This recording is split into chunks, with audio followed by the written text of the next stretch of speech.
Bonjour à toutes et à tous et bienvenue dans cette nouvelle vidéo Un jour, un jeu pour vous présenter cette fois-ci Star Wars Shatterpoint.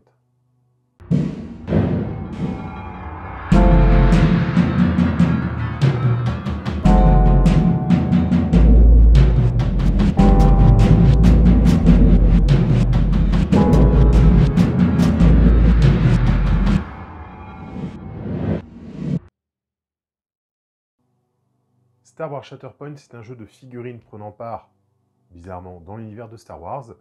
Un jeu d'échauffourée, on va jouer très peu de figurines, et c'est par le même éditeur que Star Wars Légion. La grosse différence avec Star Wars Légion, c'est que là, on ne va non plus jouer des armées qui vont s'affronter, mais plutôt des petits groupes de combattants, et surtout des personnages hauts en couleur, des héros, qui vont avoir ce Shatterpoint, ce point de bascule, le moment où le destin de la galaxie entière va être entre les mains de deux combattants dont le résultat du combat va déterminer un peu l'avenir entier de toute la galaxie. C'est un peu les grands combats de Star Wars, les grands duels de sabre laser dans un jeu de figurines. Alors déjà, en termes de propositions et d'univers, je suis complètement conquis. Voilà. J'ai mis beaucoup de temps à me lancer dans Star Wars Légion parce que je trouve que la plupart des choses qui nous sont proposées dans Star Wars parlent plutôt de rébellion, de commando, de choses comme ça qui ne collent pas à l'échelle d'une armée au côté bataille rangée, quoi. D'autant plus que dans Star Wars, ce qu'on aime, c'est le Jedi, déjà d'une part, les sabres laser, les Sith, voilà. Et c'est ce qui manque un petit peu dans Star Wars Légion. Star Wars Légion, ça va vraiment être un jeu d'armée. Et c'est un jeu qui est très bien, je vous en reparlerai. Mais la proposition de Star Wars Shatterpoint, c'est justement de se baser sur des personnages, sur des personnalités fortes, sur des personnages hauts en couleur. On va retrouver des Jedi, des Sith, des mercenaires, des pirates, des brigands, etc. C'est vraiment les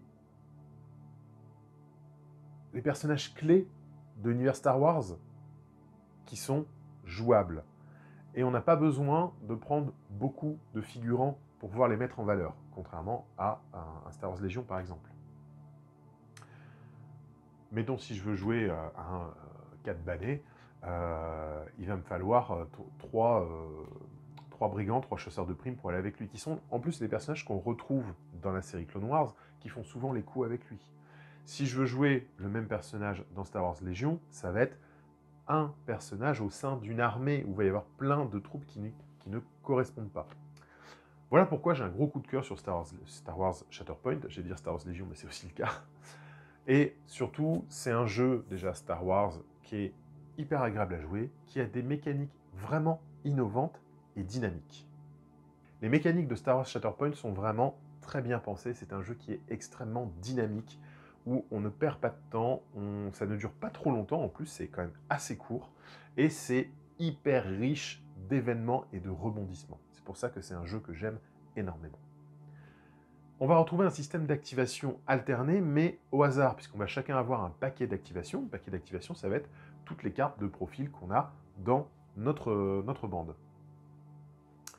On tire une carte, chacun son tour, et on joue le personnage dont on a tiré la carte. On a un petit peu de contrôle sur cette pioche de cartes, puisqu'on va pouvoir reposer une carte pour en prendre une autre, réserver une carte pour la ressortir plus tard, etc. Mais sinon, c'est vraiment juste ça. On va avoir en plus une carte Shatterpoint, qui est une petite intelligence dans cette mécanique. La carte Shatterpoint vous propose de jouer n'importe qui, c'est un joker. Voilà. Donc il y a un joker dans le paquet, plus une carte de chaque personnage. Ce qui veut dire que vous allez pouvoir jouer une fois chaque personnage, plus un autre personnage en dehors de son tirage de cartes normal. Donc ça, c'est assez original aussi en termes de jeu, de dire j'ai un personnage qui pourrait être activé 2 fois.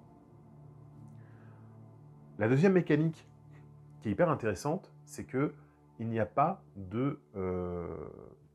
Enfin, les notions de tour et de manche sont un peu différentes. Voilà. On ne va pas terminer un tour ou terminer une mission au même moment. C'est-à-dire qu'on a notre paquet d'activation, on va tirer les cartes jusqu'à arriver au bout du paquet. Quand on arrive au bout du paquet, on remélange les cartes tout simplement et on recommence. Voilà. Les missions, les façons dont vous allez gagner des points, ça va être les manches. Elles vont être 3 au fil de la partie, il y en a 3. Et en fait, ça va se déterminer non pas au tirage de cartes, de vos cartes d'activation, mais au marquage des points objectifs.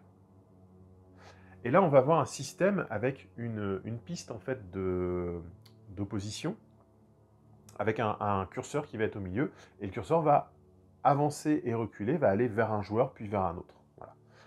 Et il y a toute une mécanique, on ne va pas rentrer dans les détails dans cette vidéo, mais si ça vous intéresse, je vous ferai une vidéo détaillée des règles de Shatterpoint, parce que je trouve qu'elles sont vraiment super bien. Cette petite piste d'influence, en fait, dès qu'un joueur va arriver au bout de son côté, il va remporter la manche. Voilà. Quand une manche est remportée, on met en pause en fait le tour, les activations, on calcule, on regarde donc la manche et tout, comment elle est remportée, et on génère la nouvelle manche immédiatement, même si le tour d'activation des personnages n'est pas terminé.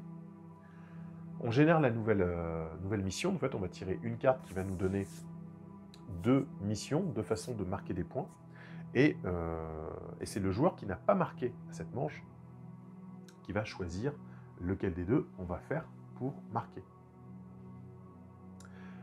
Il va y avoir des... En fait, il y a des objectifs qui sont sur la table dès le début de la partie.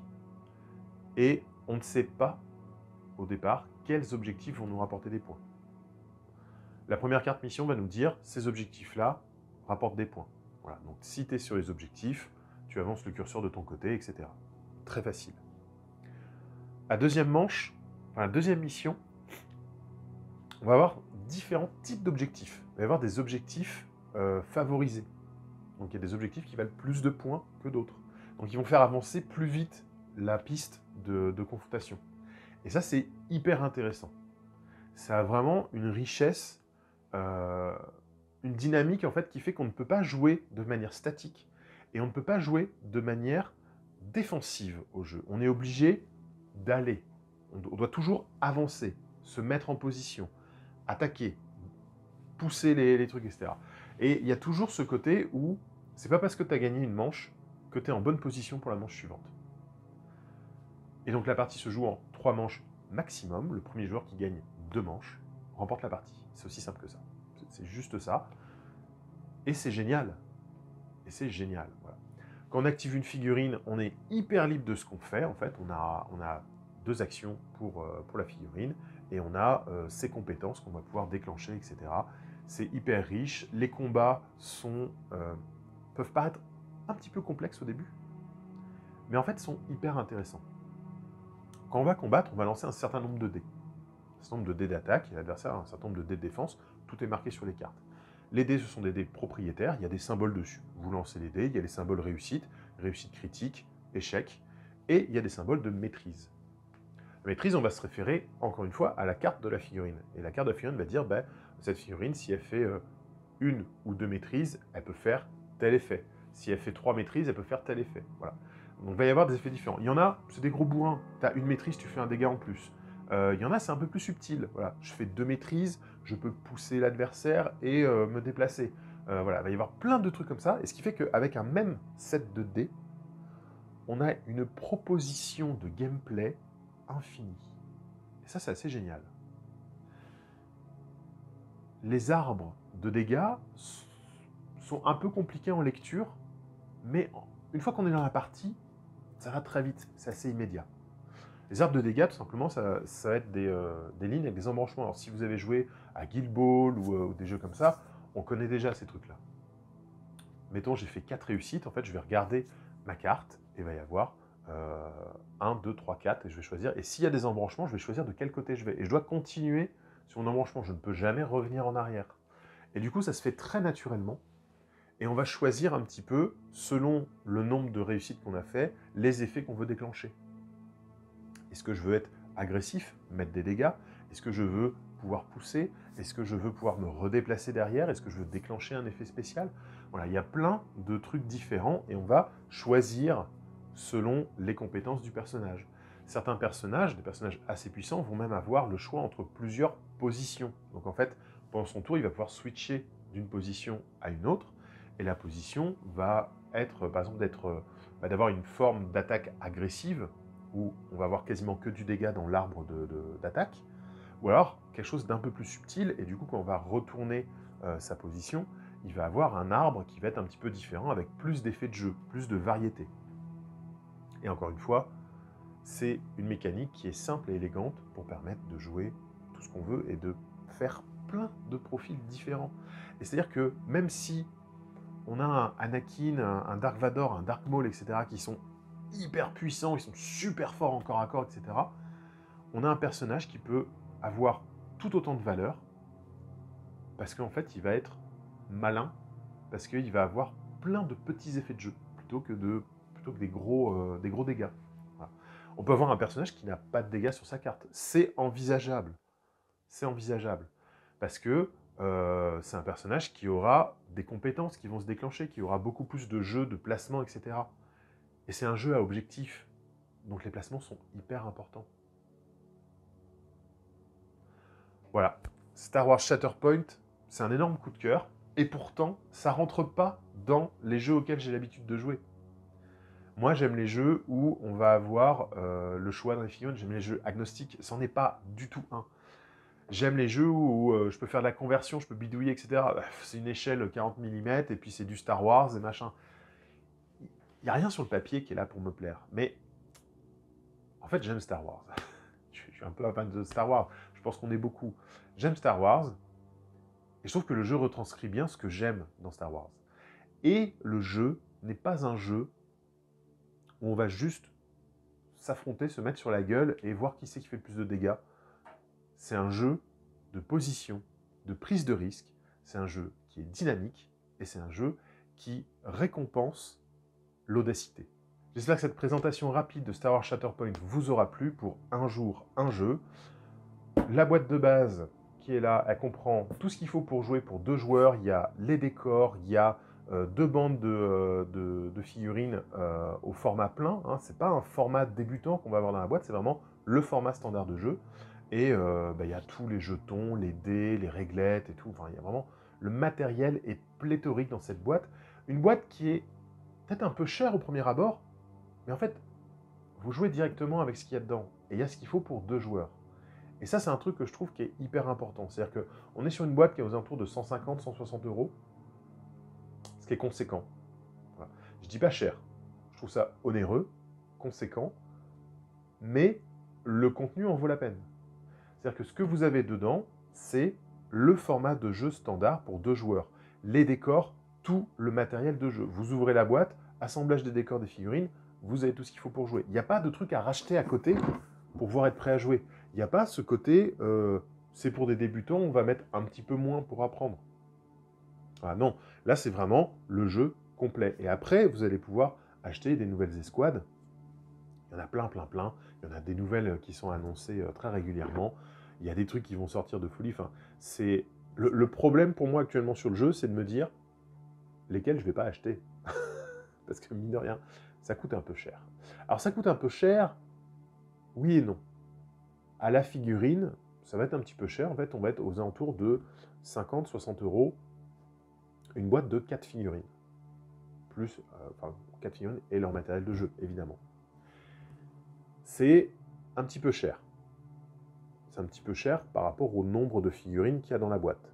Mais là où je trouve que c'est pas forcément cher, c'est-à-dire que c'est par rapport au renouvellement de vos parties, par rapport au côté collection, peut-être, par rapport en fait à quoi servent les figurines.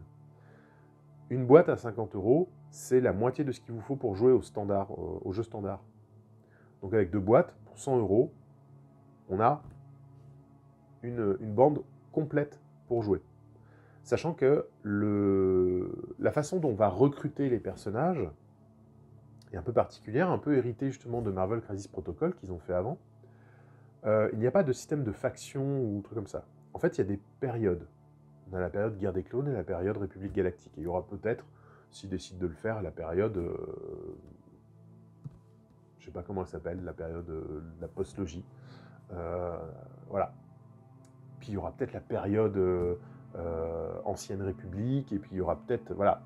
On ne sait pas. Pour l'instant, déjà, ils ont beaucoup à faire avec juste les films. Juste les films. Ils ont commencé à annoncer des trucs déjà sur les séries. Les séries en live action ou les séries animées aussi. Il y a des trucs annoncés. Donc, ils ont une réserve de personnages à sortir qui est extrêmement conséquente, avant d'aller piocher dans des trucs qui ne sont pas encore trop développés aujourd'hui. Mais ils ont une réserve qui est incroyable.